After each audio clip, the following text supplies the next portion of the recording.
खून सांगितली संती परती विश्रांती न मिळे जीवा।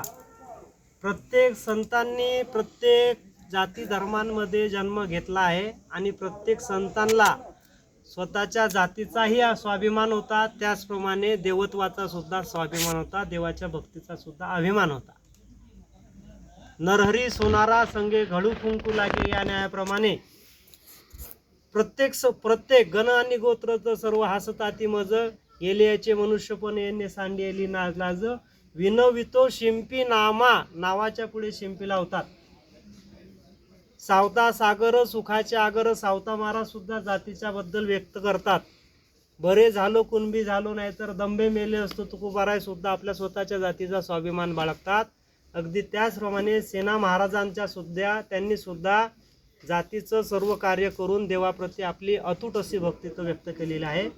उत्तर प्रदेशामध्ये एका राजाच्या दरबारामध्ये केस कतरणाचं काम करणारे संत सेना महाराजांची ही तिथे एक गोष्ट आहे। तिथे एक राजा होता, त्या राजाने आज्ञा केली का परत लवकर या आणि लवकर आल्यानंतर लवकर या आणि आल्यानंतर आमचे जे मालिश वगैरे काय करायचे ते करण्याचा आदेश दिला। पण संत सेना महाराजांचं त्या काळात यूपीमध्ये राहत होते, त्यांचे वडील हे निस्सिम भक्त होते। कोणाचे तर पंढरीच्या पांडुरंगाचे। वडिलांची इच्छा होती का माझ्या पोरानं पंढरीची वारी करावी, पण हे पोचलेले उत्तर प्रदेशमध्ये। तिथला राजा होता, त्या राजाला कोड झालेला होता। त्यांनी सांगितलं का मालिश करायसाठी बोलवा, मालिश करायसाठी बोलवा। घरी गेले, तिथं बाहेर मुलगी होती। मुलगी सांगते का आमचे वडील वारी चालली आहे पंढरपूरला उत्तर प्रदेशमधून, त्या वारकऱ्यांचे केस कापण्याची सेवा तिथं करतायत। ते परस्पर बाहेर निघून गेले। नंतर यांना माहीत पडलं सेना महाराजांना का बा मुलींनी असं सांगलं, आता राजाचा राजद्रोह लागेल आपल्यावरती, राजाची आज्ञा पाळली नाही। मग ते वापस तिथं जातात।